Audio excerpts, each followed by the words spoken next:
Papa Dudut. Isang pagbati po sa inyo at sa milyong tagapakinig ng inyong programang Barangay Love Stories. Tawagin niyo na lamang po ako sa pangalang Isabela. 43 years old na ako sa ngayon at teacher sa isang public school sa Legazpi, Albay. Isa rin sa mga masusugid ninyong taga-subaybay, ang isishare ko po sa inyo ay naranasan ko 25 years ago. Tubong Montalban, Rizal po ako, Papa Dudut. Anak po ako sa pagkabinata ng aking ama. Sa poder po ako ni tatay lumaki at nagkaisip. Iniwan kasi kami ng nanay ko noong 2 years old pa lamang ako. Pakiramdam ko ay sa akin binubunto noon ni tatay ang galit niya sa aking ina. Lalo at kamukhang kamukha ko ang nanay ko, sabi ng mga kapitbahay namin. Nakuha ko raw ang hugis na mukha niya at ang pagiging chinita. Pati kinis at kulay ng balat na parang Koreana. Kaya po siguro gano'n na lamang kalayo ang loob ng tatay ko sa akin. Lumaki po tuloy akong hindi man lang natikman ang pagmamahal ng isang ama. Simulat sa pool ay wala na pong kaamor-amor sa akin ang tatay ko. Niwala po siyang pakialam sa mga nangyayari sa akin o sa mga pinagdadaanan ko. Madalas niya akong barahin kapag ibinabalita ko ang achievements ko sa eskwelahan. Parang inis pa siya kapag magsasabit ng medal sa akin tuwing recognition at graduation day. Minsan pa nga ay sinabihan niya akong wala namang silbi ang mga medalya ko dahil hindi naman daw pwedeng pakuluan at gawing sinabawan. Hindi rin naman daw pwedeng ibenta kaya wala ring pakinabang. Consistent honor student po ako simula nung elementary hanggang high school, kaya mataas ang pangarap ko sa buhay, Papa Dudut. Gustong-gusto ko pong makatapos ng pag-aaral pero hindi talaga interesado ang aking ama na tulungan akong maabot ang simpleng pangarap kong yon. Tutol siya na mag-college pa ako, Papa Dudut. Tuwing bubuksan ko ang topic tungkol sa kagustuhan kong makatapos ng pag-aaral, ay nauuwi lang sa mga panlalait niya ang usapan namin tapos ay pagagalitan niya ako. Gagatungan pa ng madrasta ko na isa ring mainit ang dugo sa akin. Hanggang sa tuluyan na akong nawala ng gana at pag-asa na makatungtong pa ako sa kolehiyo. Hindi na ako kumuha ng entrance exam sa mga university kasi naramdaman kong wala rin namang kabuluhan. Malakas ang loob ni Chamarisa na insultuhin ako at pagsalitaan ng masasakit dahil madalas naman niya iyong naririnig sa tatay ko. Minsan pa nga ay hindi man lang ito nangingilag na batukan ako at kurutin kahit sa harap ng aking ama. Alam kasi ng madrasta ko na takot ito na iwanan niya. Palibas ay wala po kasing matinong trabaho ang tatay ko kaya parang sunod-sunuran ito kay Chamarisa. Paminsan-minsan lang nagkakaroon ng gig ang banda niya at ang kinikita nito ay kulang pa sa pambisyon niya kaya nakaasa talaga siya sa kinakasama. May boyfriend po kasing Hapon ang madrasta ko na dati niyang customer noon sa Japan. Madalas itong magbakasyon sa Pilipinas at ipinapasyal naman ni Chamarisa kung saan-saang mga hotel, mga club at casino. Kaya habang ang buntot ni tatay ay hinihila ni Chamarisa ay kailangan niyang magtiis sa pagbubunganga nito. Isang araw sa huling pagkakataon ay sinubukan kong kumbinsihin si tatay na tulungan ako na makapag-college. Hindi ko akalain na darating sa puntong mauubos din pala ang pasensya ko at aabot sa hangganan ang aking pagtitimpi, Papa Dudut.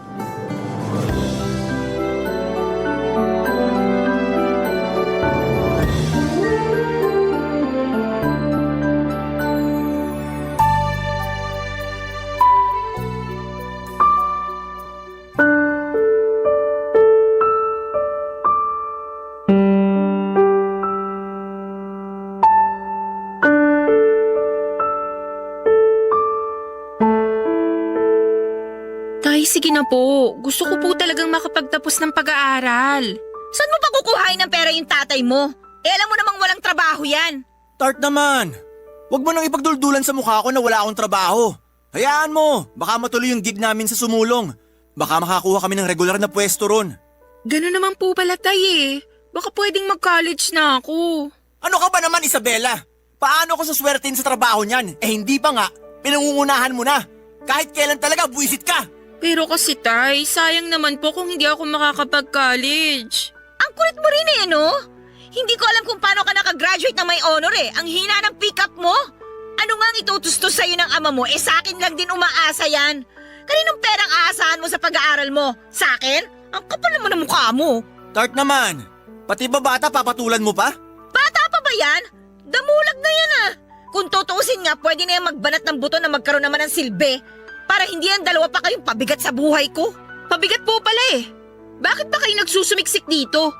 Sino ba kasing may sabi sa inyo na pumatol sa tatay ko? Kayo naman tong may gustong pumasok sa buhay namin ah. Pagkatapos ngayon manunumbat kayo? Makaalis na nga. Aba, saan ka pupunta ha? Hoy! Anong sinasabi mong impacta ka ha? Huwag mo akong pinagtataasan ng boses, ingrato ka ha? Ang aray, ano ba? Mo! Nagmamalaki ka? Sa akin naman kayo umaasa! Lalaban ka na? Ha? Kaya mo na? Kaya mo na ako ha? Ano ba kayong dalawa? Hindi ba kayo nahihiya? Gabing-gabi na ang iingay nyo pa. Itong anak mo bastos eh! Akala mo kung sino magsalita? High school pa lang natapos niyan, Rex ha? Pero kung makasagot, akala mo may pinagmamalaki na. Ano pa kaya kung makapagtrabaho na yan? Di sisipa-sipahin ka na lang yan. Huwag niyo akong itutulad sa inyo, Chang, na makapalang apog. Sampid lang naman kayo rito eh. Pero kung makaasta kayo, parang kayo talagang nagpapakain sa amin. Bakit, hindi ba? Di ba pera ko ang pinambibili sa lahat ng nilalamon nyo dito? Ako ang nagpapalamon sa inyong mag-ama. Si tatay ang pinapalamon mo, Chang. Pero ako, hindi mo ako palamunin. Lahat ng kinakain ko, pinaghihirapan ko. Dahil inaalila mo ako sa sarili naming pamamahay. Nakikitira ka lang. Ikaw dapat ang makisama. Kung ayaw mo sa akin, lumayas ka sa bahay namin. Tumigil ka nga, Isabela. Ano bang kagagahan na pinagsasabi mo dyan? Hindi ka na nahiya sa tiyang mo. Bakit ako mahihiya, tay? Totoo naman ang sinasabi ko. Hindi ka ba talaga titigil? Bakit, tay? Takot kayong lumayas yung kinakasama nyo? Hindi nyo ba talaga kaya magpakalalaki kahit minsan?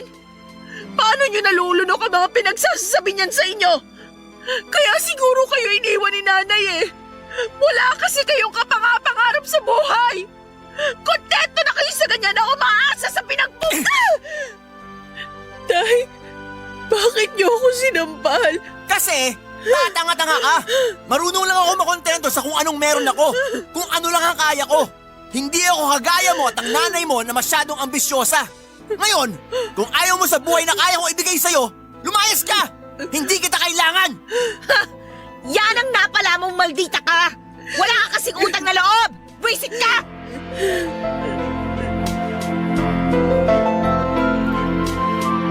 Nung makalabas ay nilingon ko pa ng isang beses ang bahay namin bago ako tuluyang umalis. Noong araw na yon, Papa Dudut. Bit-bit ang isang bag ng damit. Papa Dudut, masakit na mas pinili ng tatay ko noon ang kinakasama niya kesa sa akin. Para kong sinasakal sa sobrang sakit na malamang hindi pala ako mahalaga sa kanya. Na baliwala lang pala ang pagmamahal ko at pagsisikap na patunayang mabuti akong anak. Hindi ko alam, Papa Dudut, kung bakit hindi kaya ni tatay na magpakaama sa akin kahit minsan lang. Ginawa ko naman ang lahat para hindi maging pabigat. Sa totoo lang po ay nasanay na nga akong pagtiisan ang mga pinaglumaang gamit at damit ng iba. Mga gamit na bigay ng mga kapitbahay na naaawa sa akin dahil hindi ako mabilhan ni tatay ng mga bagong damit. Pati mga gamit ko sa eskwela ay puro bigay mula uniform, sapatos hanggang sa notebook. Sa murang edad ay natuto akong tumanggap ng labada at maglinis ng kulungan ng baboy kapalit ng pamasahe papunta ng eskwelahan. Nagtitinda rin ako ng pulburon, kakanin, minatamis at kung ano-anong paninda ng kapitbahay naming gumagawa ng merienda para lamang may pambaon. Pagkagaling sa eskwela, hindi ako nagrereklamo kung hindi ako natitirhan ng pagkain. Lahat po yun ay tinitiis ko. Papa Dudut, saka ko lang nailabas ang kinikimkim kong sama ng loob nang makasakay na ako ng jeep. Hindi ko na napigilan ang pagpatak ng mga luha ko hanggang napaiyak na ako ng malakas. Hindi ko na pinansin kung pinagtitinginan ako ng ibang mga pasahero. Tinalo na rin po kasi ako ng takot ng mga oras na yon. Hindi ko alam kung saan ako pupunta noon at kung saan ako matutulog. Wala akong kakilala o kahit kaibigan na pwede kong pansamantalang tuluyan. Hindi rin naman ako malapit sa mga kamag-anak namin. Sa sobrang gulo ng isipan ko ay hindi ko na malaya na nakarating na pala ako ng Cubao. Sa paglalakad ko sa lugar ay nakakita ako ng karatula na wanted GRO. Napadalawang isip ako noong una kasi parang alanganing trabaho yon. Pero parang yun na ang sagot sa problema ko. Kasi libre na raw ang pagkain tapos ay pwede pang stay in. Dahil ayokong matulog sa kalsada at wala naman talaga akong alam na mapupuntahan ay lakas loob akong nag-apply. Hindi ko na lang sinabi ang tunay kong edad dahil baka hindi ako matanggap. 17 pa lang kasi ako noon. 9 na buwan pa bago mag-18. Malaking bunas naman ako at matangkad. Medyo malusog din ang aking dibdib kaya hindi naman halatang menor de edad ako, Papa Dudut. Nung una ay para akong hihikain sa amoy ng mga usok ng sigarilyo sa loob ng club. Pero nakapag-adjust naman ako kaagad sa sari-saring amoy doon. 2 linggo na ako sa trabaho ng makilala ko si Ronnie Papadudut. 37 years old at isang pulis. Gwapo po siya, matangkad at lalaking-lalaki ang datingan. Mukha rin po siyang mabait at maginoong kausap.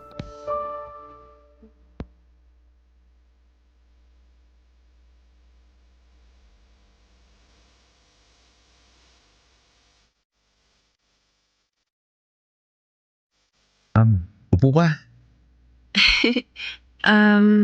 Sige na, huwag ka na mahiya. Upo ka na. Samahan mo na ako rito. Okay po. Anong gusto mo inumin? Beer o tequila? Sir, hindi ako umiinom ng alak. Okay lang ba kung pineapple juice na lang ang sa akin? Huwag mo na akong tawagin, sir. Nakakaasiwa. Ronnie na lang. Saka ayos lang sa akin kung di ka umiinom. Mabuti nga yun para makapag-usap tayo ng matino. Hindi naman ako yung tipong mas gustong nilalasing ang babae. Salamat ha. Yung iba kasing customer nagagalit pag hindi umiinom ng alak yung ka-table nila. Hindi naman ako ganun. May ibang balak lang siguro mga ganong lalaki. Bakit? Naka-experience ka na ba ng ganong customer dito? Hindi pa naman. Pero sabi ng mga ibang babae dito, sa dati nilang pinapasukan na club, ganun daw kaya lumipat sila dito. Depende naman yan sa patakaran ng management. May mga club talaga na pinapayagan ng ganyang mga customer. Saka nasa babae na rin yun kung papayag siya. Pero ako kasi, kaya lang ako pupunta sa ganitong lugar para magpalipas ng oras. Para lang magaliw ng konti at may makausap. Kaya pinipili ko rin mga pinupuntahan ko. Gusto ko yung club na tulad nito, tahimik lang. May class sa mga pumapasok kaya komportable at iwas gulo. Madalas ka ba sa mga club? Para kasing ang dami mong alam Hindi naman ako madalas nagagawi sa mga ganito. Minsan lang pag nababagot ako. Nakakasawa rin kasi puro mga barakot na uniforme nakikita ko sa trabaho araw-araw. Bakit? Ano bang trabaho mo? Militar ka ba? Hindi, pulis ako. Actually, nakadistino ako sa Legazpi. May inaasikaso lang akong ballistic report sa krame. Babalik din ako sa Bicol bukas ng gabi. Kailangan ko kasing tumistigo sa isang kaso Hindi ba parang nakakatakot tumistigo? Hindi naman. Wala naman akong kinalaman sa takbo ng kaso. Sasabihin ko lang naman sa korte kung anong nakalagay sa resulta ng ballistic report. Ganun ba? Ayos din pala yung pagiging pulis. Iba naman pag-usapan natin. Nahuumay na ako tuwing pinag-uusapan trabaho ko Ikaw naman ang pag-usapan natin. Sigurado ako, sa ganda mong yan may boyfriend ka na. Ba't ba usong-uso yung linyang yan? Wala pa akong boyfriend. Sakit lang kasi sa ulo yan. Bakit naman sakit sa ulo? Basta. Nga pala, ba't sa ganitong trabaho ka napadpad? Buti na lang, disenteng club tong napasukan mo. Para ka namang NBI, dami mong tanong. Bigay ko na lang kaya sa'yo yung biodata ko. Nakakatuwa ka naman kausap. Pero seryoso ako. Gusto ko lang malaman kwento ng buhay mo. Ba't ba gustong gusto mong malaman? Hindi naman interesting ang buhay ko. Baka lalo ka lang maumay pag kinuwento ko. Hindi ako mauumay. Interesado talaga ako marinig ang kwento mo. Malay mo, kung sakali may problema ka, makatulong ako.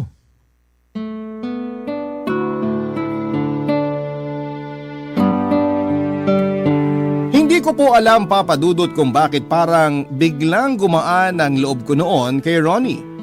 Siguro dahil kailangan ko rin kasi ng makakausap at masasabihan ng mga sama ng loob ko.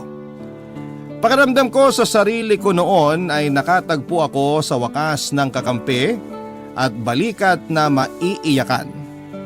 Namalayan ko na lamang na nagkukwento na pala ako ng talambuhay ko sa kanya. Muntik pa nga akong maiyak noon habang naglalabas ng mga hinanakit tungkol sa tatay ko. Nasabi ko sa kanya lahat ng hirap na pinagdadaanan ko mula pagkabata.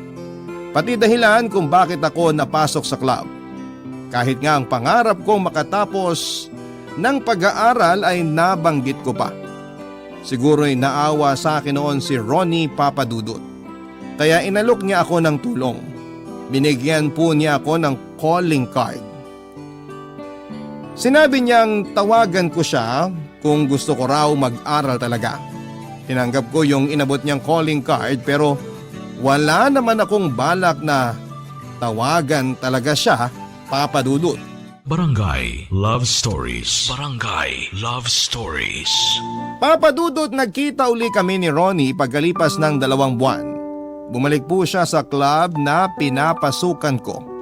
Buti na lang at natsyempohan niya pa ako kasi noong dumalaw siya ulit sa club ay sakto namang pinapalis na ako ng manager namin. Nag-iskandalo kasi ang tatay ko roon at hindi yun nagustuhan ng may-ari ng club. Malas daw sa negosyo ang ganong may gulo sa pamilya.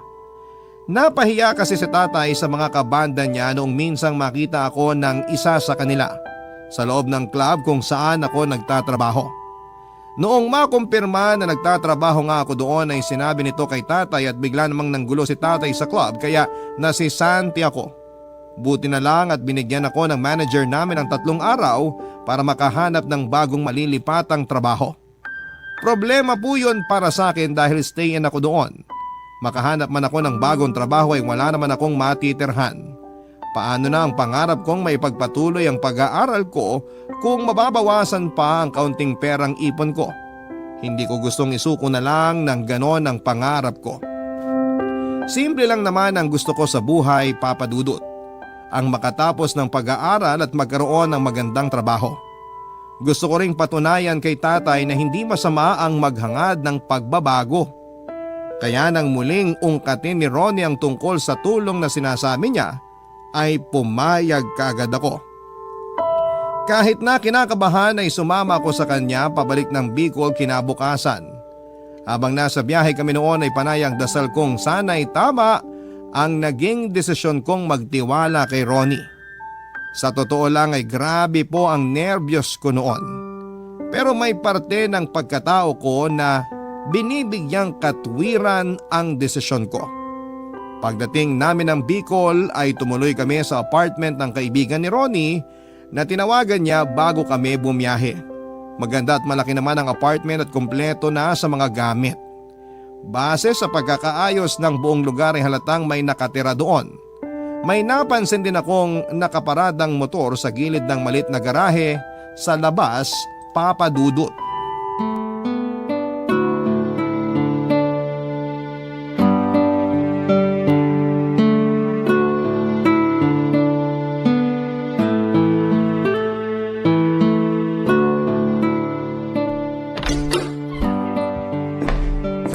Halika, tuloy ka.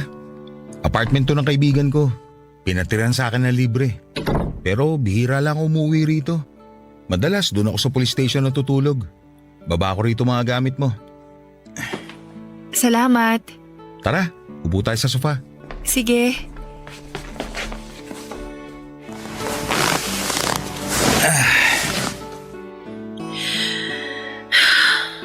Oh, ang lalim nun ah. Iniisip ko lang yung magiging tingin ng may-ari nitong bahay sa'yo. Kasi nga nagpatuloy ka ng ibang tao.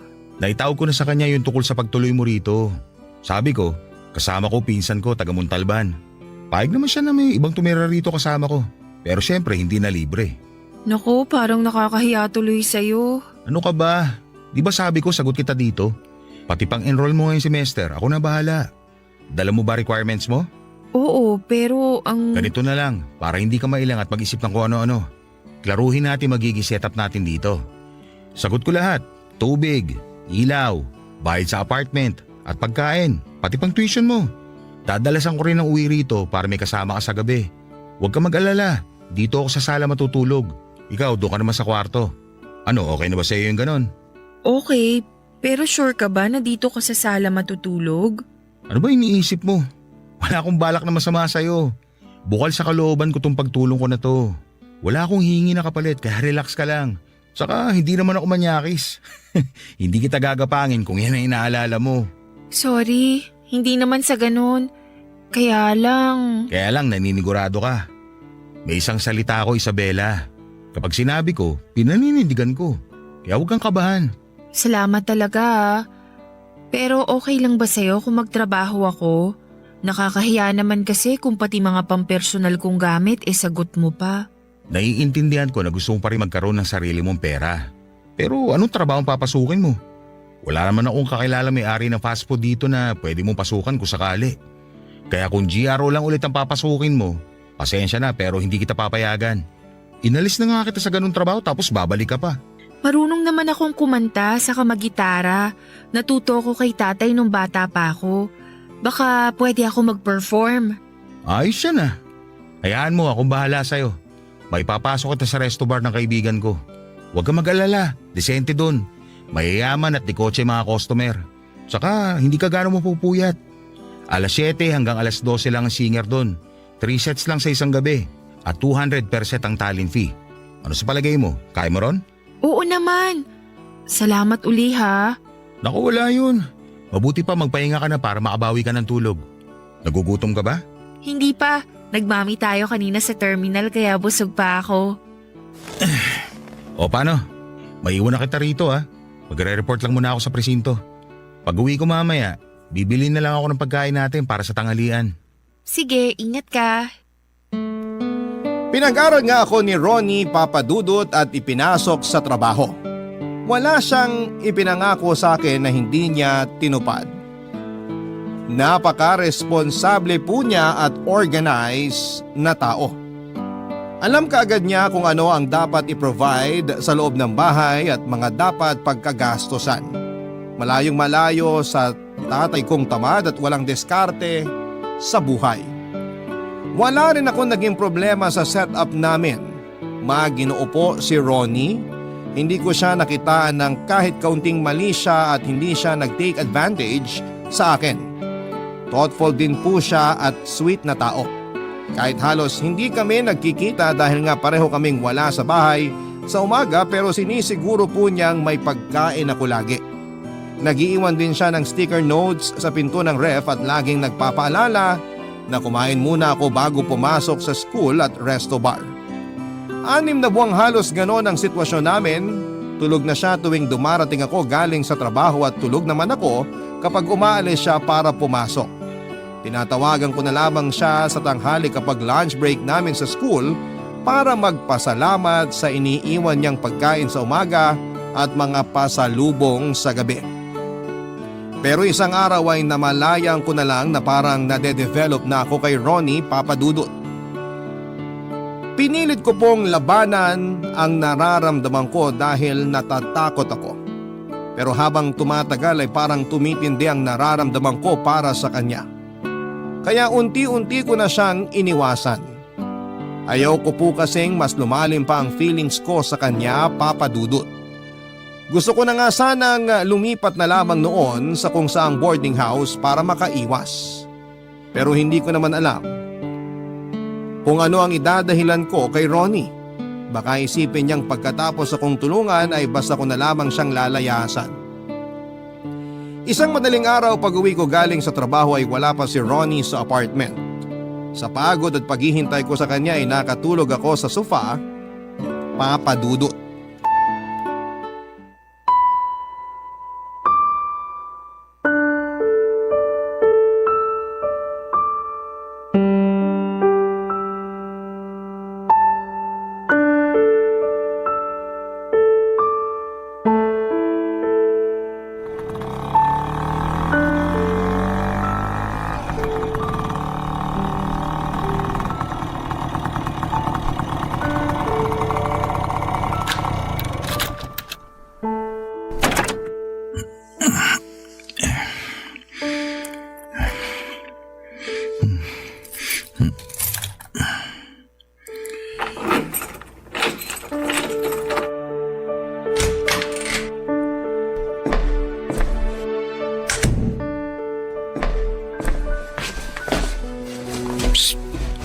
gising ka.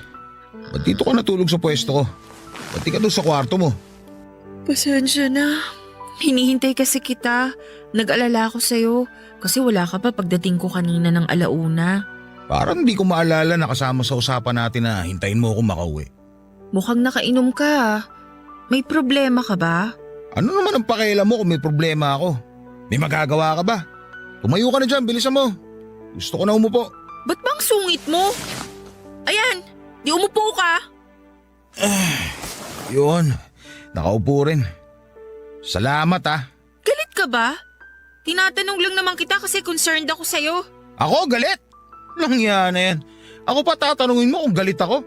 Samantalang ikaw tong umiiwas sa akin? Dapat ako nagtatanong sa'yo niyan eh. Ano ba nagawa ko sa'yo? Ba't bigla mo na lang ako iniiwasan na parang may nakakahawa akong sakit? May nasabi ba akong hindi mo nagustuhan? May nagawa ba ako masama? Nabastos ba kita? Sabihin mo! Para naman hindi ako mukhang gago na nag-iisip ko anong kasalanan ko sa'yo. Wala ka namang nagawang mali. Kaso lang… Wala naman pala eh. Ba't mo ako iniiwasan? Hindi mo ba alam kung ano epekto sa akin ang ginagawa mo? Nasasaktan ako. Nasasaktan ako kahit hindi naman dapat. Kasi nga mahal kita. Mahal na kita, Isabela. Sorry, hindi ko naman gustong iwasan ka. Pero kasi… Pero kasi ano? Trip mo lang? Buisit! Kasi ayokong lalong mahulog ang loob ko sa'yo. Ano sabi mo? Natatakot kasi akong malaman mo na gusto na kita. Teka, ulitin mo nga yung sinabi mo. Next month ko uulitin. Sa dibo ko. Debo? Ibig mo sabihin 17 ka pala ngayon? Lintek, ba't di mo lang sinabi? Ha? Hindi mo naman tinanong eh. Saka ba't ba nagagalit ka na naman? Wala. Kalimutan mo na lang mga nasabi ko kanina. Tama ka. Bata ka pa kaya mag-focus ka na lang sa pag-aaral mo. O yan, matulog ka na uli dyan sa sofa. Sandali, Ronnie. Saan ka pupunta? Sa lugar kung saan walang minor de edad na tulad mo.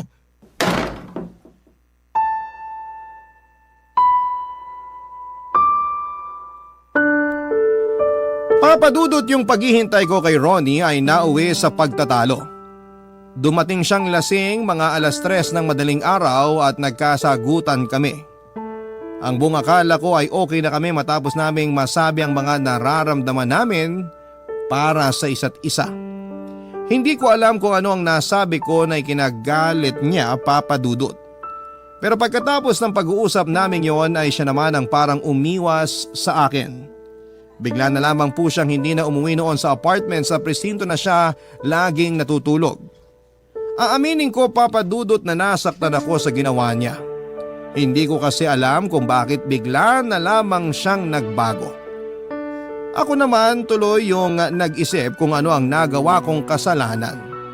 Kung sa bagay, naisip kong baka nga mas mabuti na ganon para masigurado ko rin ang nararamdaman ko. Baka mamaya ay nababaitan lamang ako sa kanya kasi super sweet at thoughtful niya, Papa Dudut. Pwedeng na-attract lamang ako kasi napaka-gentleman niya. O baka naman sobrang tumatanaw lamang ako ng utang na loob. Naisip ko rin na baka nakikita ko lang siyang father figure. First time ko po kasi na magkagusto at humanga sa lalaki, kaya nalilito ako. Sa lahat ng hirap na pinagdaanan ko ay wala akong naging interes sa mga crush noong mga panahong yon. Nakafocus lang talaga ang isipan ko noon na makapagtapos ng pag-aaral. Kung paano ako kikita para may pambaon sa eskwela. Kaya wala akong panahon na magkagusto sa lalaki. Tsaka bago ko nakilala si Ronnie, may punto na ang tingin ko sa mga lalaki ay puro katulad lamang ng malupit kong tatay, Papa Dudut. Barangay Love Stories. Barangay Love Stories. Papa Dudut, mga 2 linggo na noon mula noong simulan akong iwasan ni Ronnie. Nakakalungkot kasi nag-18 ako nang hindi niya alam. Siya sana ang gusto kong kasama noong dibuko at unang beses ko sana yon na magse-celebrate pero nag-birthday pa rin akong mag-isa. Kung sa bagay ay sanay na akong lumilipas ang espesyal na araw na baliwala lang. Pero isang gabi noon ay may isang customer na nagpupumilit na ihatid ako pagkatapos ng set ko sa resto bar. Siyempre tumanggi po ako. Ayoko po kasing may makaalam kung saan ako umuwi. Nakakahiya naman kasi kung may lalaking dadalaw-dalaw sa akin sa apartment. Parang kabastusan yon sa part ni Ronnie dahil siya ang nagbabayad ng renta. Nakikitira lang naman ako roon. Pero nakakainis dahil napakakulit talaga ng customer na yon. Talagang pinipilit akong sumakay sa kotse niya kahit na binabara ko na siya ng matindi. Katatanggi sa alok niyang paghatid, Papa Dudut, ay buti na lang biglang dumating si Ronnie. Nagmamadali akong sumakay sa motor niya at iniwan namin yung makulit na customer at bumiyahe kami pauwi, Papa Dudut.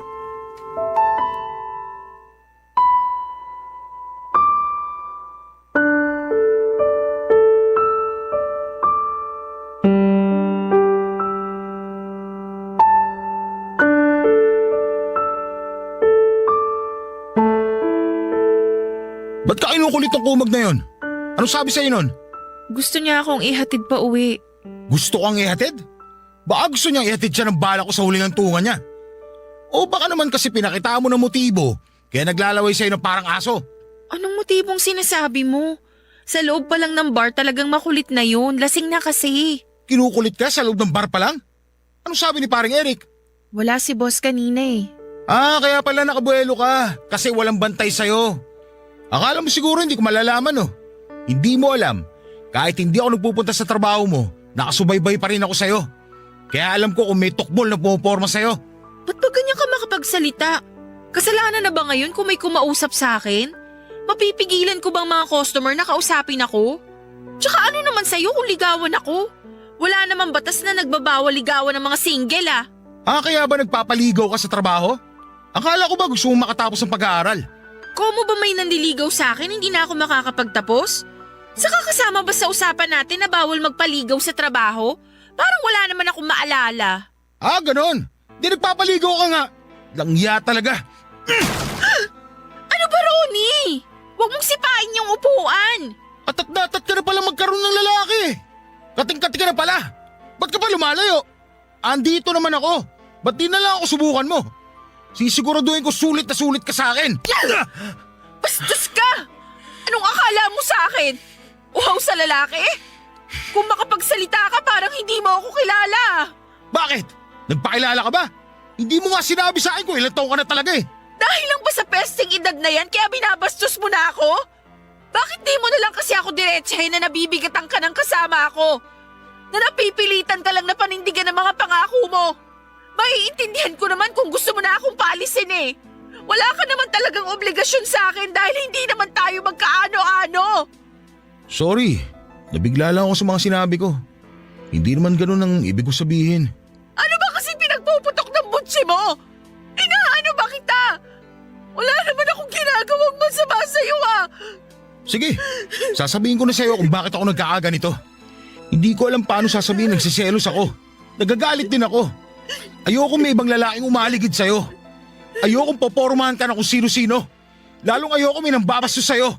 Dahil pag nagkataon, makakapatay talaga ako.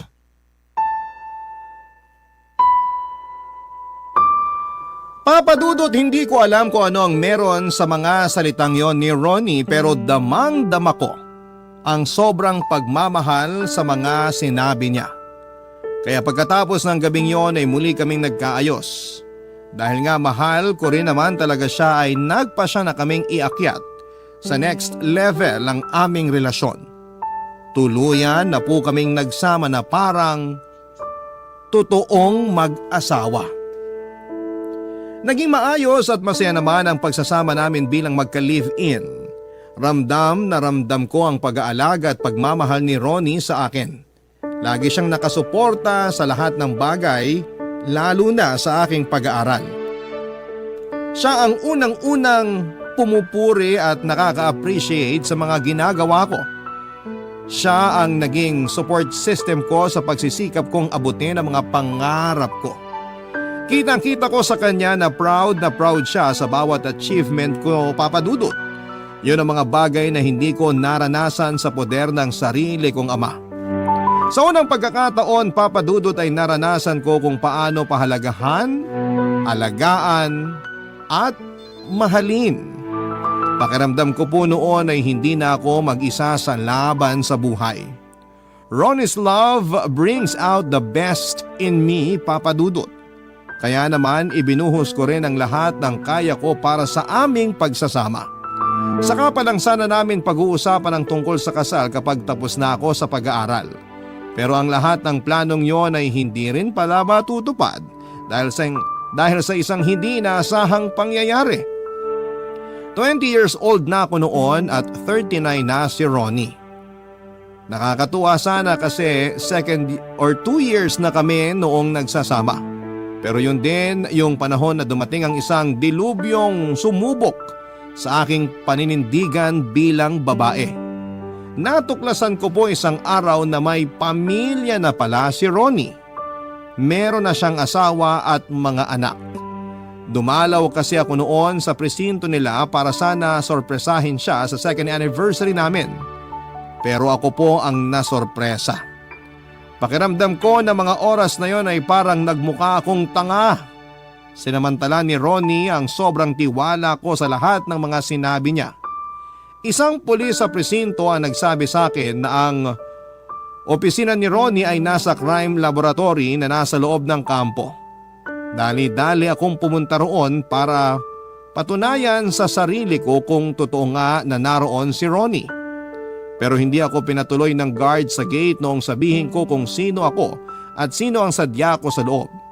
Hindi raw ako maaaring tumuloy dahil kararating lang daw ng tunay na asawa ni Ronnie galing sa Maynila at baka magpang-abot daw kaming dalawa. Hindi naman po ako sinigawan ng guard ng mga oras na yon. Pero parang bigla akong nabingi. Daig ko pa ang nabagsakan ng bomba sa mga narinig ko. 2 kasinungalingan ni Ronnie ang natuklasan ko ng mga sandaling yon. Kaya pala bibihira na niyang banggitin ang tungkol sa trabaho niya pati ang tungkol sa kasal namin ay parang iniiwasan niya kapag nag-uungkat ako.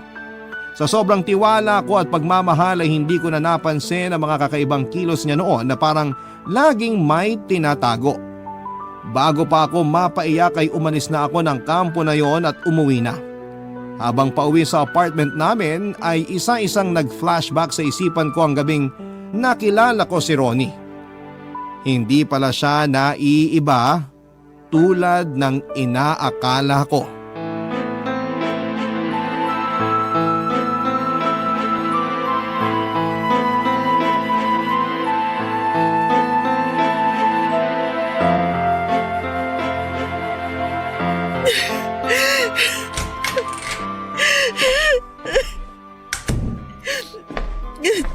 Han, ano yan? Bakit ka umiinom? May problema ka ba? Hindi ka naman umiinom ah. Huwag mo akong matawag-tawag na Han, demonyo ka! Manloloko! Ano bang problema mo? Akin na nga yan. Bitawan mo yung baso, Ronnie! Akin na sabi.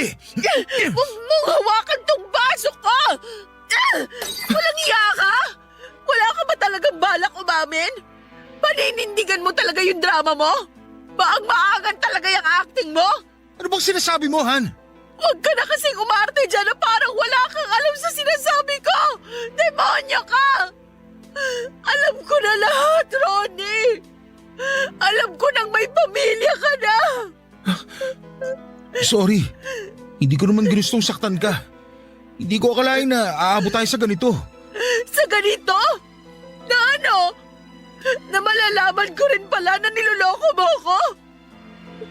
Alam mo, ang sakit lang.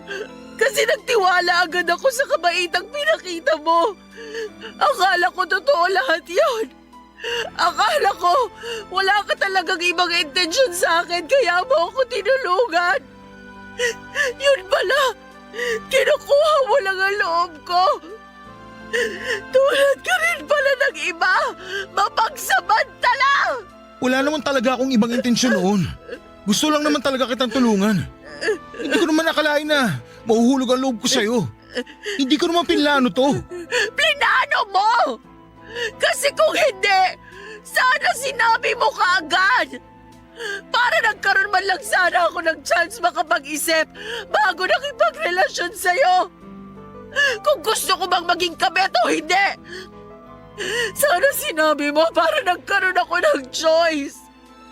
Pero hindi eh. Umpisa pa lang, sinadya mo nang magsinungaling.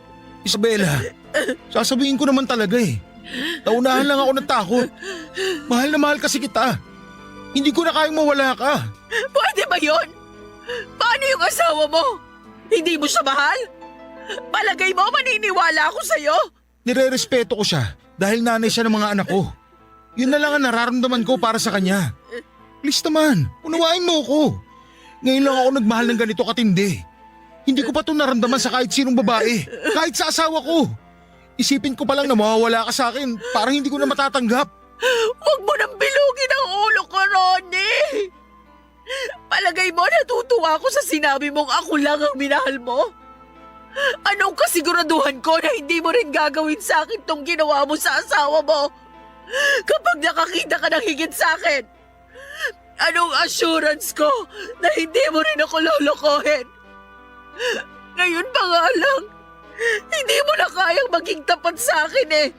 Kaya please din, tapusin na lang natin to. Naayusin ko na mga gamit ko. Bella, please naman. Huwag mong gawin sa akin to. Mag-usap Bitiwan tayo. mo ako! Teka lang, sandali. Bitiwan mo ako! Uy! Ano ba bang gusto mo pag-usapan natin? Malinaw na sa akin lahat. Hindi mo na kailangan ipaliwanag ang sarili mo. Kaya kung totoong mahal mo ko, hayaan mo na akong umalis. Huwag mo akong ilubog ng husto sa kasalanan. Dahil kahit kailan, hindi ko pinangarap maging kabet. Wala nang nagawa si Ronnie nung umalis ako, Papa Dudut. Pakiramdam ko na mga oras na yon ay hindi ako makahinga sa sama ng loob. Parang gustong sumabog ng dibdib ko sa sobrang sakit. Mas grabe sa sakit na nararamdaman ko noong lumayas ako sa amin. Umiiyak akong daig pang namatayan habang sakay ng tricycle papunta sa boarding house ng kaklase ko. Pagkatapos ng hiwalayan namin ni Ronnie ay saka ko lang naisip na masyado pala akong naging desperadang makaranas ng pagmamahal. Deep inside pala ay isa rin yon sa mga pinapangarap ko. Yun din kasi ang kulang sa buhay ko. Hindi ko naranasang mahalin simula pagkabata kaya nahulog ang loob ko kay Ronnie dahil pinunan niya ang lahat ng kulang sa akin. Dumating siya sa buhay ko na parang knight in shining armor. Pero hindi tulad ng mga fairy tale ay hindi pala lahat ng love story ay may happily ever after na ending. Gaya na lamang ng sa aming dalawa. Kalaunan ay natanggap din niya ang pakikipaghiwalay ko. Nabalitaan ko na nagpalit na siya ng destino. Naiwan naman ako sa Bicol at tinapos ang 3 pang natitirang semester ko sa college. Nag-working student ako at tinuloy ko ang pagtugtog sa resto bar ng kaibigan ni Ronnie. Hindi naman naging kaso sa may-ari ang paghihiwalay namin ng kaibigan niya. Ipinakiusap din ako ni Ronnie sa kanya na alalayan ako. Bigyan lang ako ng trabaho hanggang sa makagraduate. Nakatulong ang trabaho kong yon para matustusan ko ang pag-aaral ko hanggang sa makapagtapos ako. Nang makapasa ako sa board exam at matanggap na teacher sa isang public school sa Legazpi, ay umuwi ako sa bahay namin sa Montalban para kumustahin si tatay. Pero napaiyak ako nang abutan ko siya na nasa nakakaawang kalagayan at nag-iisa. May sakit na ito sa atay at iniwan na siya ni Tia Marisa. 1 linggo ko rin siyang inalagaan sa ospital bago namatay si tatay ay nakahingi pa siya ng tawad sa akin sa lahat ng pagkukulang niya. Lumipas ka ang maraming taon, Papa Dudut. Sa ngayon ay masaya na akong naninirahan dito sa Daraga Albay. Malapit lang po ito sa eskwelahang pinagtuturuan ko. Nakatakda akong ikasal sa aking boyfriend na hindi ko na lamang papangalanan. May mga tao na dumarating sa buhay natin ang hindi inaasahan. At kapag nagsisimulang bumuti sa atin ang kapalaran, tanggapin natin ito ng mainam at maluwag sa ating puso. Ikaw kabarangay, minsan ka na bang nagkamali at nagsisi? Dear Papa Dudut, ang second chance binibigay lamang sa mga taong deserving. Yan ang paniniwala ko noon kasi pakiramdam ko ay hindi ako karapat-dapat sa ikalawang pagkakataon na yon. Lalo na pagdating sa pag-ibig. Noong araw kasi laging sinasabi sa akin ng mama ko na ang mga taong nagmamadali kadalasan nagkakamali. Hindi ko po yun isinapuso kaya nga naranasan kong mabigo. At ang mga pinagdaanan kong yon ang gusto kong ibahagi ngayong araw sa programa ninyong Barangay Love Stories. Sana po ay kapulutan po ito ng aral at inspirasyon ng mga kabarangay natin, Papa Dudut. Tawagin niyo na lamang po ako sa pangalang Nerissa. 35 years old at meron po akong small business online. Bali gumagawa po ako ng personalized styro lettering and backdrop na ginagamit sa mga birthday party, binyag at ano pamang mga okasyon, Papa Dudut. Nakatira po ako at ang kamag-anak ko sa bahay ng mama ko dito sa Pasig. Pero sa susunod na buwan ay nakatakda na kaming lumipad sa Pampanga. Magkahalong excitement at kaba po ang nararamdaman ko pero mas nanaig po yung pananabik. Dahil alam ko sa sarili ko na deserve namin ng anak ko ang sinasabi kong second chance na ito. Pero bago ko po i-reveal kung ano yon, ay gusto ko po munang ikwento na minsan sa buhay ko ay naging pasaway ako. Nagkaroon po ako ng mga maling desisyon na malaki ang naging epekto sa kapalaran ko. Isa na nga po doon ay noong unang beses akong na-in-love. Nasa first year college pa lamang ako nang maging kami ni Amber. Kaklase ko siya sa kurso kong Mass Communication at minsang nasabayan sa pila sa registrar noong enrollment. Guwapo po si Amber, moreno, matangkad at miyembro ng varsity team sa campus namin. Pero meron siyang kabuntot na alias at reputasyon. At yon ay ang pagiging babaero niya. Nahuli ko na pong nalaman. Masyado kasi akong nadala sa matamis niyang salita noong niligawan niya ako. Palibasa ay NBSB ako, Papa Dudut, pero mahal ko si Amber.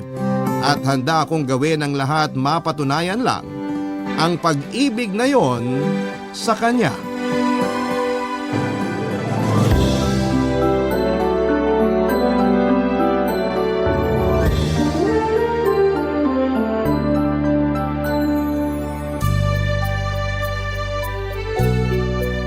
O ayan, upo ka muna dyan sa kama, babe. Embert, ano bang ginagawa natin dito sa kwarto mo? Akala ko ba doon lang tayo sa sala niyo? Diba umalis si na mama mo? Pinagbabantay ka nila ng bahay? Kaya nga umuwi na tayo rito at hindi na tumambay pa sa school. Saka ikaw na may sabi. Wala si na mama, kaya nga sinama kita rito. Ano ba kasing gagawin natin dito sa kwarto mo? Ano bang gusto mong gawin natin, babe? Ha? Wala! Wala akong gusto. Ako meron. Kinis talaga ng balat mo, babe. Mamahalin sigurong lotion ang ginagamit mo. Babe, ano bang ginagawa mo? Bakit mo ko hinahawakan sa braso? Ayaw mo ba? Babe, wala namang tao. Tayo lang, kaya pagbigyan mo na ako. Embert! Arte mo naman. Ikaw nga tong hinahalikan, ayaw mo pa? Ano ba kasing gusto mong mangyari? Tinatanong pa ba yun? Siyempre gusto kong gawin na natin yung yung alam mo na, mag-boyfriend-girlfriend naman tayo. Walang masama dun. Anong walang masama? Di ba pang mag-asawa lang yun? Old-fashioned mo naman, babe. Uso na yun. Ginagawa na yun kahit hindi pa mag-asawa. Kaya huwag ka na mag-inarte dyan. Alam kong gusto mo rin ako masolo. Pero, natatakot ako. Natatakot saan? Dun sa hindi ko alam kung anong gagawin. Yun lang pala eh. Huwag ka na mag-alala kasi ako nang bahala. Tuturuan kita. Mag-e-enjoy ka, promise. Magugustuhan mo tapos baka hanap-hanapin mo pa nga eh. Paano kung mabuntis mo ko? Hindi ka mabubuntis kasi gagamit tayo ng proteksyon. Saka alam ko naman gagawin kaya relax ka lang dyan. Kailangan ba talaga natin gawin to? Hindi pa kasi ako handa, babe. Di ba mahal mo ko? Ha? Oo, mahal na mahal kita. Bakit mo ba tinatanong yan? Yun naman pala. Ano pa bang problema mo? Sige ka, pag hindi mo ako pinagbigyan, iiwanan kita. Babe naman, wag. Nag-overthink lang ako. Huwag ka na kasi mag-overthink. Dami mo pa kasing sinasabi dyan na kaysa natatakot ka, hindi ka pa handa o ano. Kung mahal mo ako, ibibigay mo sa akin sarili mo, babe. Diba? Sinabi ko sa'yo na relax ka lang. Ako nang bahala. Hindi mo kailangang matakot kasi kasama mo naman ako. Mahal kita, alam mo yan. At hindi ko hahayaang may mangyaring masama sa'yo. Ayos ba yun? Hindi ka ba naniniwala sa akin? Naniniwala ako sa'yo. Yun naman pala eh. May tiwala ka rin ba sa akin, babe? Meron. Ayos naman pala lahat. Kumalma ka lang kasi. May enjoy mo rin yung gagawin natin. Basta gagawin mo lang. Huwag mong pigilan sarili mo. Kasi wala naman makakarinig sa'yo rito. Dahil tayo lang tao sa bahay. Pero, nahihiya ako eh. Kanino? Sa akin? Oo. Bakit ka naman mahihiya sa akin? Boyfriend mo ako. Oo nga, pero... Ayan ka na naman. Nag-overthink ka na naman. Halika na nga rito sa tabi ko. Bakit ba kasi ang layo-layo mo? Dali, lumapit ka sa akin. Babe. Ayan, lapit ka sa akin. Ganyan nga. Huwag ka na mag-alala. Enjoyin mo na lang.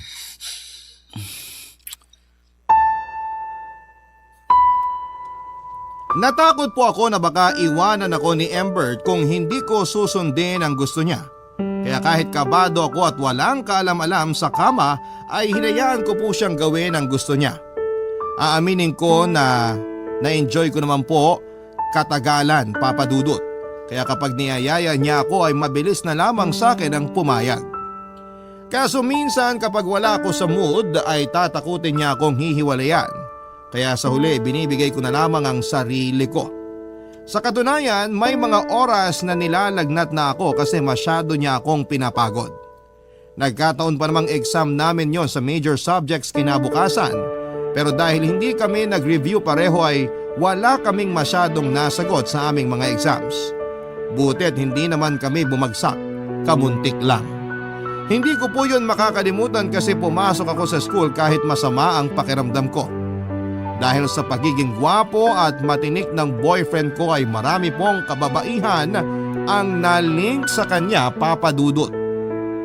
At ang nakakainis pa, kahit halata naman nilang kami ay panay pa rin sila sa paglalandi kay Amber. Minsan may inaway na nga ako at pinagselosang taga-tourism na kapwa kandidato ni Amber sa pre-event ng university namin. Napansin ko kasi na kulang na lamang ay maglaway sa kanya ang boyfriend ko. Alam ko naman na maganda siya at sexy pero malandi din kasi. Nakuha pa talagang makipagharutan sa boyfriend ko, Papa Dudut. Nagresulta yon ng negatibong feedback kay Amber dahilan para magalit siya sa akin. Pero nagkabati din kami matapos kong pumayag na may mangyari sa amin noong minsang bad trip siya. Kasi may family problem sila sa bahay nila.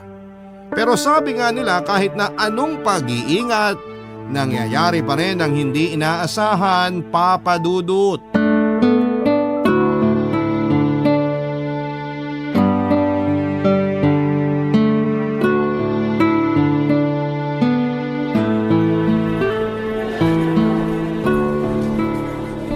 Aalis na ako. Embert, sandali! Huwag ka nga munang umalis, kinakausap pa kita. Ano ba kasing sasabihin mo? 10 minuto na ako sa harapan mo, hindi ka naman umiimik. May gala pa kami ng tropa ko. Girlfriend mo ko, mas uunahin mo pang sumama sa mga tropa mong yon? Oo, kasi naaalibadbaran ako sa pagiging clingy mo. Wow, ako pa palang clingy ah. Sa ating dalawa, ikaw tong mahilig. O bakit? Nagrereklamo ka? Gustong gusto mo nga. Lakas nga ng sigaw at Tumahimik ka nga. Mamaya may makarinig sa'yo. Ano pang isipin dyan? paki ko sa iisipin nila. Oh, ano ba kasing sasabihin mo? Sabihin mo na kasi, kung hindi lalayasan na talaga kita. Ano kasi, babe? Oh, bakit ganyan mukha mo? Ano ba kasi yun? Buntis ako. Ha? Anong sabi mo? Buntis ako. Buntis ako sa baby natin, babe. Hindi ako naniniwala sa'yo. Hindi naman April ngayon kaya wag mo ako maprank-prank dyan. Hindi nakakatuwa. Anong prank? Hindi kita pinaprank. Baliw ka ba? Ikaw ang baliw. Kasi sinasabi mong buntis ka kahit hindi. Anong kahit hindi? Ginawa mo pa ako sinungaling, siraulo ka. Delayed ako. Ilang araw na kaya kinabahan na ako. Tapos nag-decide akong bumili ng pregnancy test kit. Inulit mo ba? Baka mamaya mali lang yung result. Oo, inulit ko ng 3 beses tapos... Nasaan na ba yun?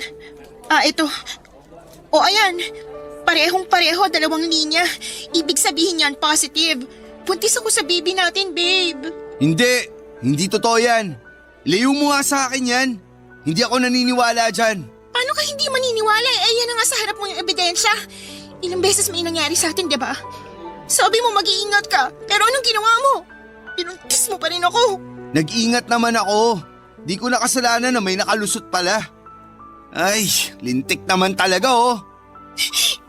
Oh, anong iniiyak-iyak mo dyan? Babe, natatakot ako. Hindi pa ako handa magka-baby. Kahit anak natin to. Akala mo ikaw lang yung natatakot? Ako rin naman. Saka ayoko pang maging tatay. Lagot ako sa airpods ko. Baka palayasin ako nun sa bahay namin. Kung makapagsalita ka, parang hindi mo dugot laman ng batang dinadala ko. Oh, bakit? Kasasabi mo lang din na hindi ka pa handang magka-baby. Tapos ako walang karapatang magsabi ng nararamdaman ko. Oo, pero ganyan ka ba talaga? Alam mo, ewan ko sa'yo. Basta, ayoko sa batang yan, tapos. Ha? Hindi naman pwedeng ayawan mo agad yung baby natin. Sige, sabihin mo anong gagawin ko rito. Sa lagay, ako na lang bahala. 2 tayong gumawa nito. Ewan ko, hindi ko alam. Alamin mo, huwag ka mang iwan sa ere. Manahimik ka nga muna. Nag-iisip ako. Huwag kang umiyak. Mamaya ano pag isipin ng mga tao dyan? Natatakot kasi ako eh. For sure, lagot ako sa mama ko.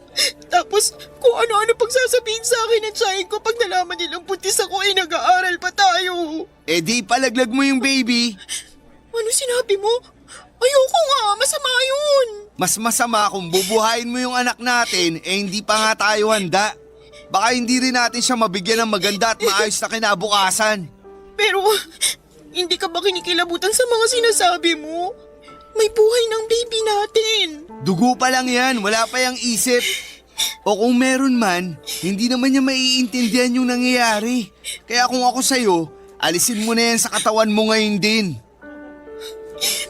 Ay, huwag kang matakot kasi kasama mo naman ako. Basta gawin mo lang yung sinasabi ko. Kasi mahal mo ako, di ba babe? Oo, mahal na mahal kita, babe.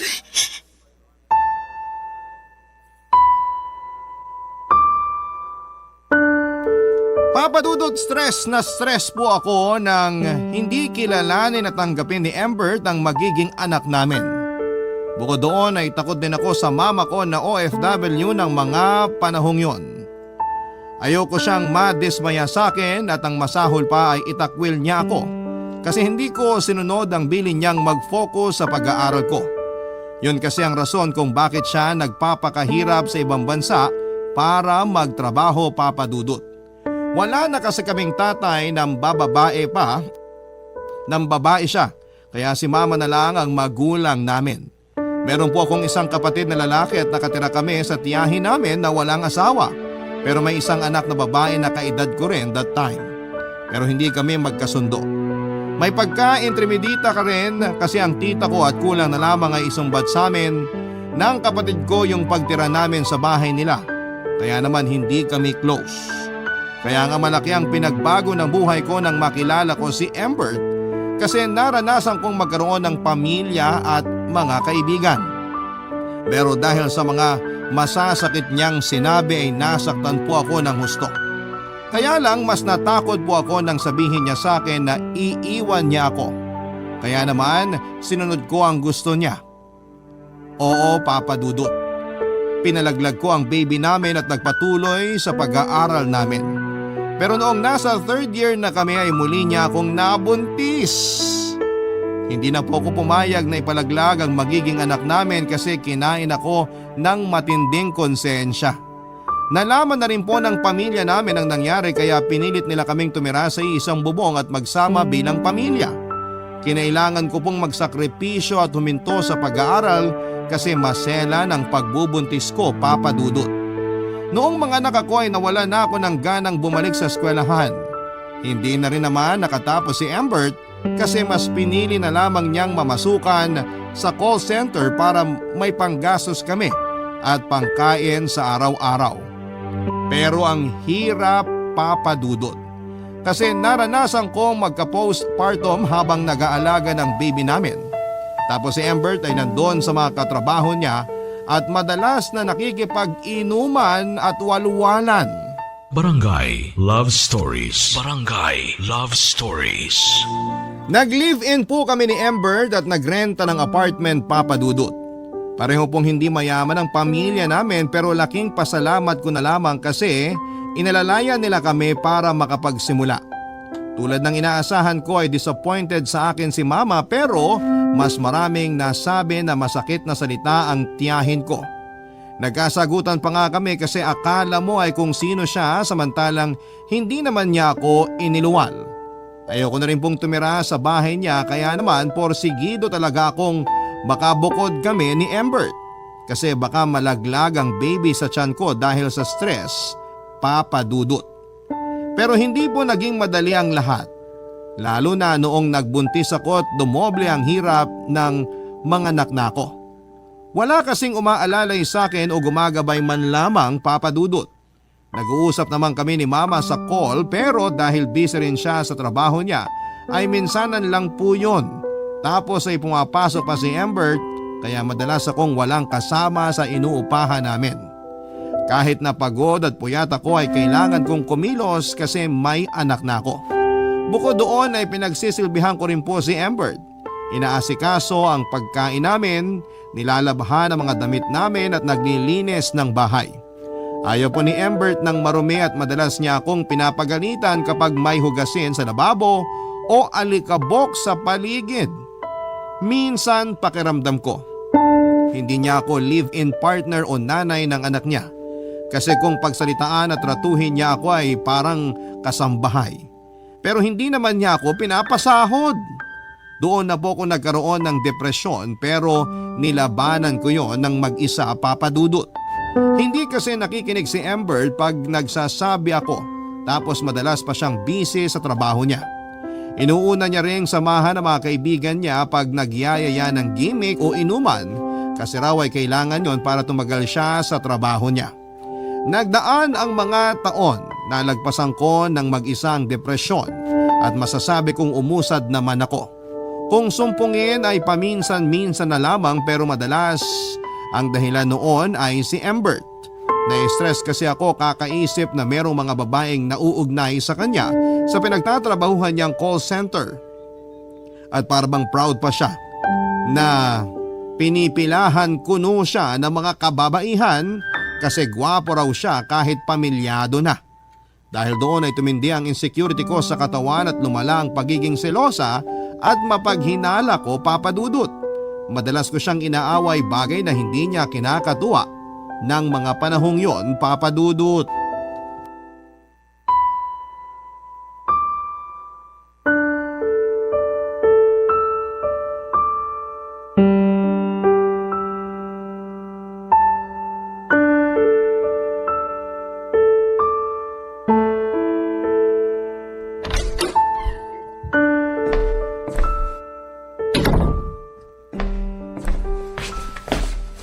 Nandito na ako!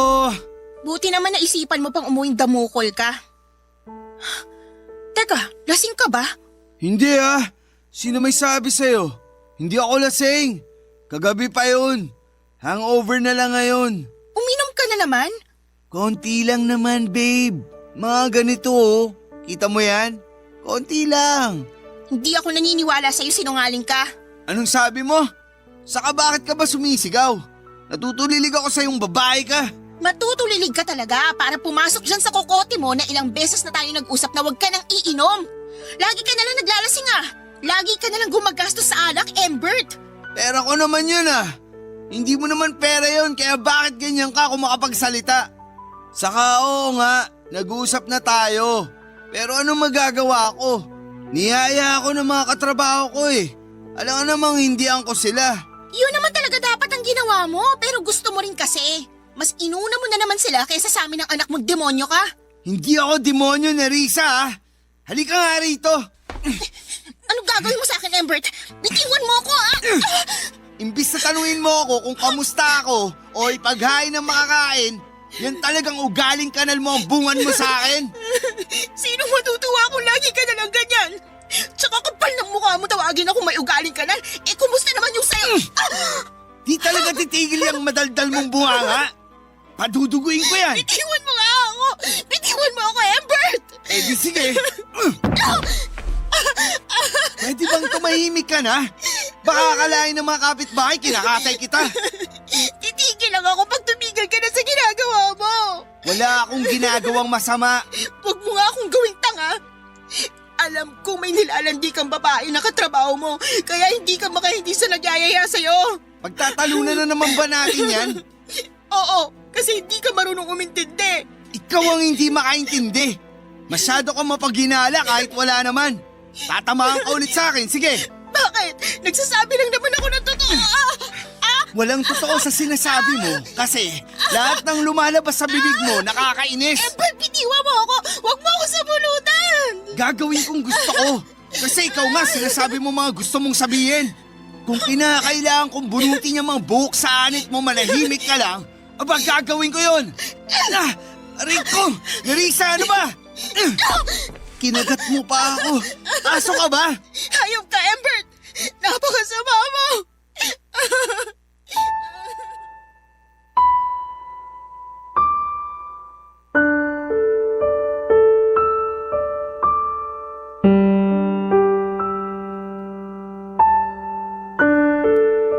Papadudot, yun po ang unang beses na nasaktan ako ni Embert. Kaya naman magkahalong gulat at takot ang namayani sa akin. Pero hindi po yun ang huli dahil nasundan pa ng nasundan. Hindi na lamang suntok o sampal ang natatamo ko sa kanya, may kasama na ring tadyak at untog sa pader. Sinikmuraan na rin niya ako dahilan para sumuka ako. Kasi lasing siya noon at mainit ang ulo sa isang bagay na hindi ko na maalala.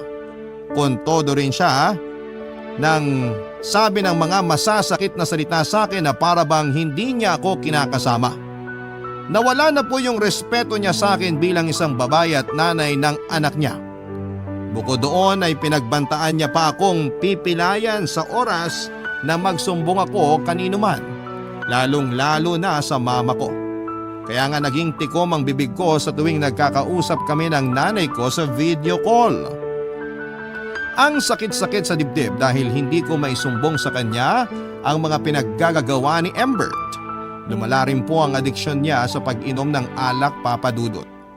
Halos sa linggo-linggo na lamang nilang gimmick na mga katrabaho niya na pupunta ang sweldo niya. Hindi niya rin pala ako pinagahawak ng pera simulang nagsama kami kasi wala raw siyang tiwala sa akin. Kaya nga wala akong sariling pera at ultimo pambili ng maayos na damit ay hindi ko kaya. Hindi rin naman siya yung tipo ng lalaki na pala regalo sa akin.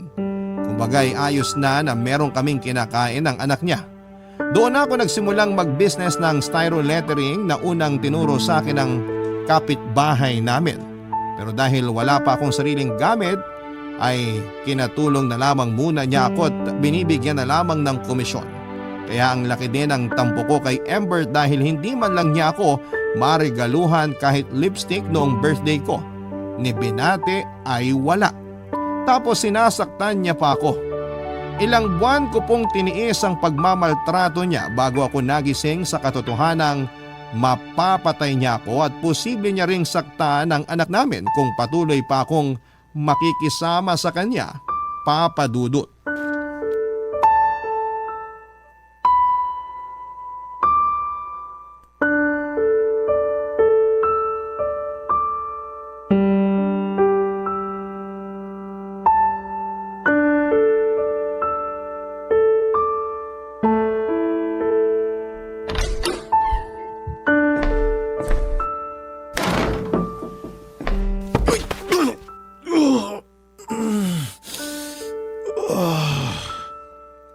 Nerissa! Nerissa! Nasaan ka bang babae ka? Embert, alas 11 na ng umaga, umuwi ka pa. Sorry na, babe. Hindi ko talaga naindihan mga katrabaho ko. Gustong gusto talaga nila akong kasama sa inuman namin eh. Kasi ako raw yung clown ng grupo. Kung wala ako, edi walang magpapatawa. Hindi na happy. Happy mo mukha mo. Tingnan mo nga yung itsura mo, mukha kang pulubing pinabayaan ng mga katrabaho mo. Tsaka ano yung nasa kwelyo ng damit mo? Lipstick? Lipstick nga! Sinasabi ko na nga ba? Naku, wala lang yan, babe. Huwag mong pansinin yan. Anong huwag pansinin? Sino babae yan? Yun ulit? Yung laging inaasar sa'yo? Sabihin mo! Tulungan mo kaya muna akong bumangon bago mo ako tanungin dyan. Bumangon ka mag-isa mo, bahala ka sa buhay mo! Grabe ka naman. Parang ibang tao naman ako. Ay, nakaupo rin. Hoy, babe! Pagayin mo ako almusal. Pagtimpla mo ako kape. Nahihilo ako. Sakit ng ulo ko. Teka, Nerissa? Nerissa, ano bang ginagawa mo dyan sa kwartong babae ka? Lumabas ka nga dyan! Hindi ko na kaya yung pagwawalang hiya mo sa akin, Embert. Tapos hindi ka lang siraulo, nananakit ka pa! Sawang-sawa na akong pakisamahan kang baliw ka! Nerissa, bakit dala mo mga gamit mo? Ano yan? Hindi ba halata? Aalis na kami ng anak mo. Dadaanan ko lang siya sa school niya. Tapos hindi na kami uuwi rito kasi buwisit ka! Nerissa naman! Hindi na ba natin to pwedeng pag-usapan? Ano pa bang klaseng usap ang gusto mo, Embert? Kasi kung usap lang naman, ilang beses na natin ginawa. Sabi mo pa nga sa akin, nagsasawa ka na. Tapos ngayon, tatanungin mo ko kung hindi na natin pwedeng pag-usapan. Paano ko sabihin ko hindi na? May magagawa ka ba? Sa bagay, wala ka nga palang pakialam sa nararamdaman ko kaya wala ka ring magagawa. Ikaw nga yung rason kung bakit kulang na lang mabaliw ako dahil sa mga pinaggagawa mo, hayop ka. Napakasama mo, Embert. Hindi ka na nga mabuting ka-live-in partner sa akin at tatay sa anak mo. Nakuha mo pa ako saktan at iputan sa ulo. Buti na lang talaga hindi tayo kasal kasi nakakasukang dalhin ang apelido mo. Aalis na ako. Aalis na kami ng anak mo. Huwag mo na rin kaming piliting bumalik sa'yo kasi ubos na ako. Nerissa, please! Huwag mo naman gawin sa akin to! Babe! Huwag mo akong iwanan! Bitiwan mo ako. Magbabago ako! Para sa'yo! Para sa anak natin! Siraan na lang tuktok ko kung maniniwala pa ako sa'yo. Diyan ka lang ungas ka. Nakipaghiwalay po ako kay Embert at sinabi ko sa mama ko ang mga pinaggagagawa niya sa akin, Papa Dudut. Gulat na gulat ang nanay ko at hindi makapaniwala sa pinagdadaanan ko kaya nagdesisyon siyang umuwi ng Pilipinas para maalalayan ako. Sakto kasi tapos na rin naman ang kontrata niya at wala na rin siyang planong bumalik pa sa abroad. May sapat na rin siyang naipon para makapagsimula kami. Unang ginawa ni Mama ay nagrenta kami ng sariling apartment sa Pasig para sama-sama na kami doon ng kapatid ko. Tapos ay hinarap niya at kinasuhan si Embert dahil sa pananakit sa akin. Pero hindi ko na po pinagpatuloy kasi ayoko nang magkaroon pa ng ugnayan sa tatay ng anak ko. Para akong nagkatroma. Bumalik yung depression ko pero buti na lamang at kasama ko na si Mama. Ang laki ng pagsisisi ko kasi binaliwala ko ang payo niya noon sa akin. Nakilalanin ko muna ang lalaking pakikisamahan ko. Na wag muna akong magmamadali na pasukin ang pag-ibig. Kung sana'y nakinig lamang ako sa mga magulang ko ay hindi ako magsisisi ng husto. Kaya nga kahit mahirap maging single parent ay lumaban po ako, Papa Dudut. Pinilit kong maging okay kahit paunti-unti. At sinimulan ko yon sa paggising sa umaga na nagpapasalamat kasi nagkaroon ako ng panibagong tsansa na ayusin ang buhay ko alang-alang sa aking anak. Siya po ang naging inspirasyon ko, Papa Dudut.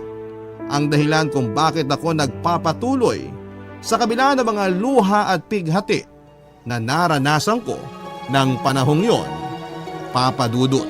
Barangay Love Stories. Barangay Love Stories. Tinulungan po ako ni Mama na makabili ng mga gamit para makapagsimula ako sa styrofoam lettering business ko online, Papa Dudut. Pero ako lang po ang nag-handle noon dahil may sariling negosyo ang mama ko. Bale, nagtitinda po siya ng mga damit sa Tiangge sa Taytay, kaya ako at ang anak ko lamang ang nasa inuupahan namin pag nasa eskwelahan ang kapatid kong lalaki. Masasabi ko na payapa na pero hindi madali ang pagiging single parent dahil lumalaki na ang anak ko kasabay noon ang pangangailangan niya. Buti na lamang at supportive si Mama sa akin at hindi ako sinusumbatan. Sakaling sumasala ako sa pag-aambag sa bahay kasi hindi pa rin naman gaanong kalakas ang small business ko, Papa Dudut. Tapos ay sakto lamang yung sustento ni Embert sa anak namin. Minsan ay kulang pa kesyo meron na raw siyang bagong pamilya na sinusuportahan. Aaminin ko na ikinasama ng loob ko na nakahanap kaagad siya ng bagong babae para anakan. Pero kung tatanungin niyo ako ay ayaw ko na rin namang magkabalikan pa kami. Kung hindi nga lang niya responsibilidad ang pagsusustento sa anak namin, ay ayaw ko na siyang kausapin kahit na kailan, Papa Dudut. Hiyang-hiya po ako sa mama ko kasi sa edad kong yon ay kargo niya pa rin ako, pati na ang anak ko. May isang beses na nag-grocery kami ng anak ko tapos may gusto siyang gummy bear. Kaso'y sakto na lamang ang pangbayad kong pera kaya umiyak po siya dahilan para pagtinginan kami ng mga tao sa grocery store. Kulang na lang ay matunaw ako sa labis na kahihiyan dahil sa pagmamaktol ng anak ko pero wala naman akong nagawa kasi hindi na sapat ang pera namin. Doon na po may isang mabuting estrangherong lalaki na kasunod namin sa pila ang nagsabi sa kahera na siya na raw ang bibili ng gummy bear para sa anak ko. Siyempre tinanggihan ko po yun, Papa Dudut, dahil hindi ako sanay na nanghihingi. Pero mabait po ang naturang lalaki at kita ko yon sa ekspresyon ng kanyang mukha, kaya naman sa huli hinayaan ko na po siyang bayaran ng gummy bear na gusto ng anak ko. Nagpasalamat po ako sa kanya bago kami umalis pero hindi po yon ang una't huling pagkikita namin dahil minsan ulit namin siyang nakasabay sa naturang grocery store. At dahil mahaba ang pila at may kabagalan ng usad nito ay nagkaroon kami ng tsansa na makapagkwentuhan. Doon ko po nalaman ang pangalan niya. Si Pablo na bagong salta sa barangay namin. Matapos malipat ng destino sa trabaho mula sa Pampanga, Papa Dudut.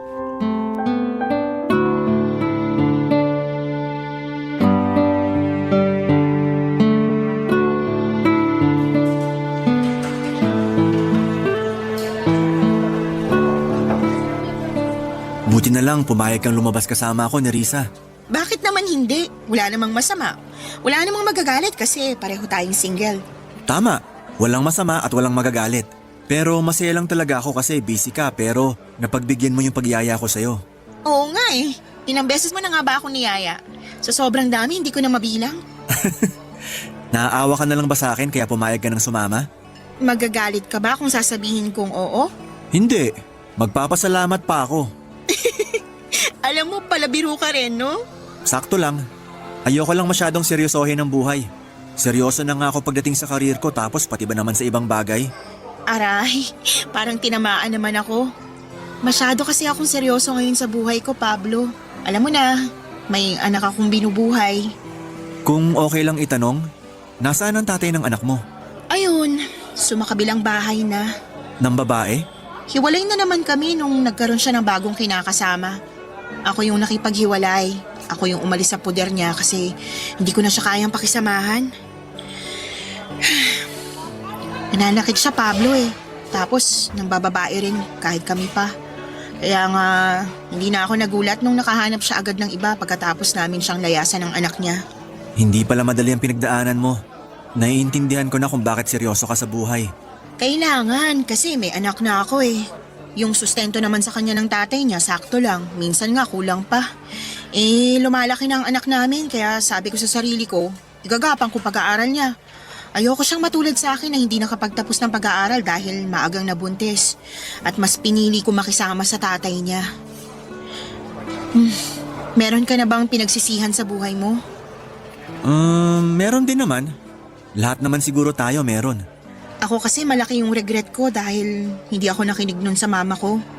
Binaliwala ako yung payo niya na mag-aral muna ako bago pumasok sa pag-aasawa. Mas inuna ko kasi yung puso ko, kaya nabulag ako. Nagmahal ka lang naman, hindi mali yun. Hindi nga, pero yung mga desisyon sa pagmamahal na yun yung mali.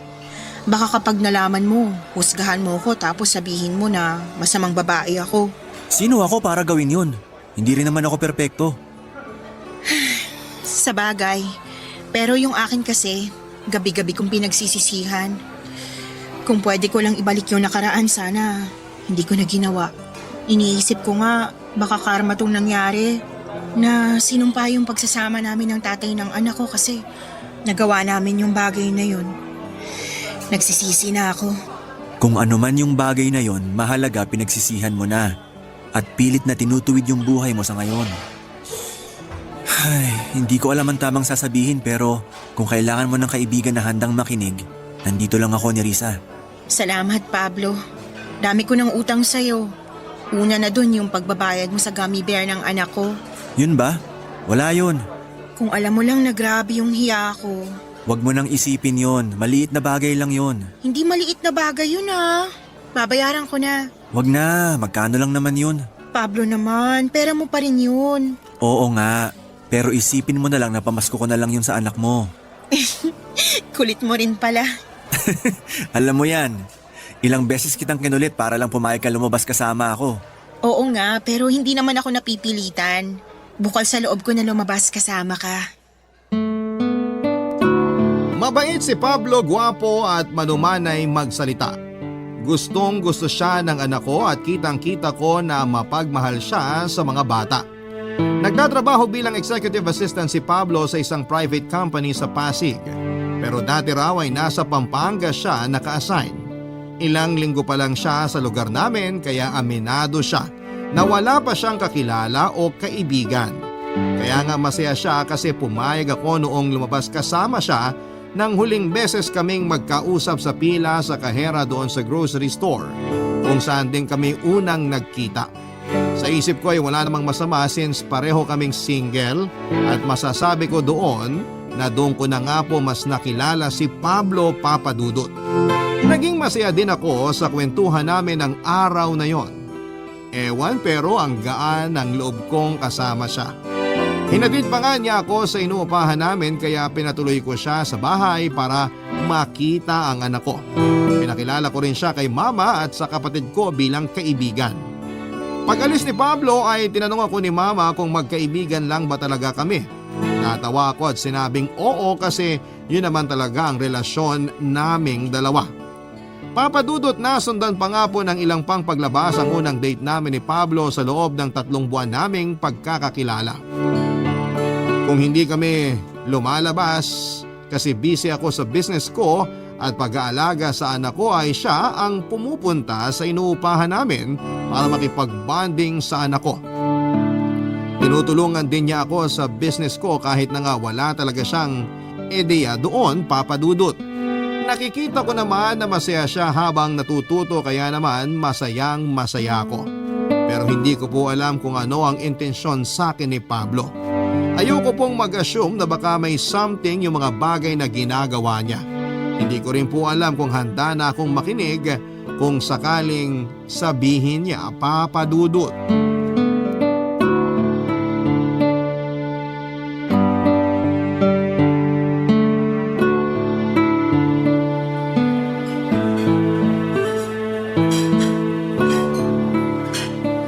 Mukhang mamahalin dito, Pablo ah. Anong meron? Oo, kasi espesyal ang gabi na to ni Risa. Ha? Sabihin mo na kasi anong okasyon. Birthday mo ba? Kasi kung oo, sorry. Wala man lang akong regalo. Hindi ko birthday. Ano ba kasing selebrasyon? Gusto ko lang i-celebrate yung pagkakaibigan natin. Sa ganito ka mamahaling restaurant, wala akong pambayad dito, Pablo. Ako na bahala rito. Treat ko. Kaya gagawin mo lang, mag-relax at i-enjoy ang food. Sige, pero hindi ako naniniwala na pagkakaibigan lang natin yung gusto mong i-celebrate. Kasi ayos lang naman sa akin kahit doon lang tayo sa may tusok-tusok. Kaya sabihin mo na yung totoong dahilan kung bakit dinala mo ako sa napakagandang lugar na to, Pablo. Wala talaga ako maitatago sa'yo. Kaya nga, naghihintay ako. Ang totoo, Nerissa, may sasabihin talaga ako sa'yo. Okay, nakikinig ako. Paano ba to? Aaminin ko na matagal kong pinag-isipan kung sasabihin ko ba sa'yo to o hindi.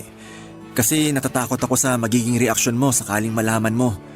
Pero hindi ko na kasi kayang sarilinin pa. Naiintindihan ko, Pablo. Huwag kang matakot kasi ako lang naman to. Okay. Ang totoo, gusto kita, Nerissa. Gusto kita ng higit pa sa isang kaibigan. At plano ko sanang ligawan ka. Pablo, kasi alam mo namang kagagaling ko lang sa hiwalayan, diba? At ang focus ko ay yung buhay namin ng anak ko. Alam ko. Kaya willing ako maghintay hanggang sa maging ready ka na. Hindi ko alam kung kailan ako magiging handang umibig ulit. Yung totoo, espesyal ka rin sa akin.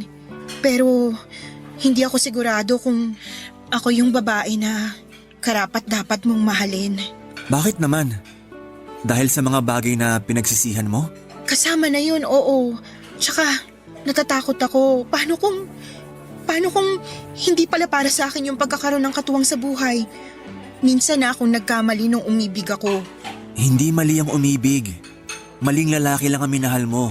Tsaka naniniwala ako na deserve mong mahalin kasi mabuting tao ka. Mapagmahal na nanay sa anak mo. Oo, may nagawa ka ng mga bagay na pinagsisihan mo katulad ng kinuwento mo sa akin, pero lahat ng yon nasa nakaraan na. Alam mo kasi marami kang pinarealize sa akin, Pablo. Kaya nga nagpapasalamat akong nakilala kita eh. Sana mahintay mo ko hanggang sa maging handa na ulit akong magmahal. Oo naman. Mahalaga ka sa akin. Pati na yung nararamdaman mo. Mahalaga rin sa akin ang anak mo at yung kapakanan niya. Kaya nga handa kitang hintayin na muling buksan yung puso mo na magmahal ulit. Nerissa, sana pagkatiwalaan mo ko na hindi kita sasaktan. Tulad ng ginawa sa'yo ng dati mong kinakasama. Handa ko yung patunayan sa'yo. May tiwala ako sa'yo, Pablo. At naniniwala ako na mas mamahalin mo sakaling dumating yung panahon na pwede na maging tayo. Alam ko po na may espesyal ng bahagi si Pablo sa puso ko nang aminin niyang gusto niya ako, Papa Dudut. Pero alam ko rin sa sarili ko na hindi ko pa kayang makipag-commit ulit dahil kagagaling ko pa lamang sa pakikipaghiwalay. Pero ayoko namang habang buhay na mamalagi sa nakaraan at patuloy na sisihin ang aking sarili sa mga maling desisyon na nagawa ko. Tama si Pablo. Hindi mali ang umibig. Maling tao lang yung minahal ko. Kaya nga pagkaraan ng ilang buwan ay masinsinang pag-iisip at pananalangin, pagsangguni sa mama ko at sa aking anak ay pinayagan ko na pong manligaw sa akin si Pablo. At hindi nga nagtagal ay sinagot ko na nga siya at opisyal nang naging kami. Papa Dudut, walang pagsidla ng kaligayahan sa puso ko kasi binigyan ako ng second chance na magmahal at mahalin. At ngayon na ikakasal na kami ni Pablo ay hindi na ako makapaghintay na gugulin ang habang buhay kasama siya. Maraming salamat po sakaling mapili po ninyong i-area ang storya ng buhay ko at sana'y kinapulutan po ito ng aral at inspirasyon ng mga kabarangay natin na tulad kong avid listener ng Barangay Love Stories.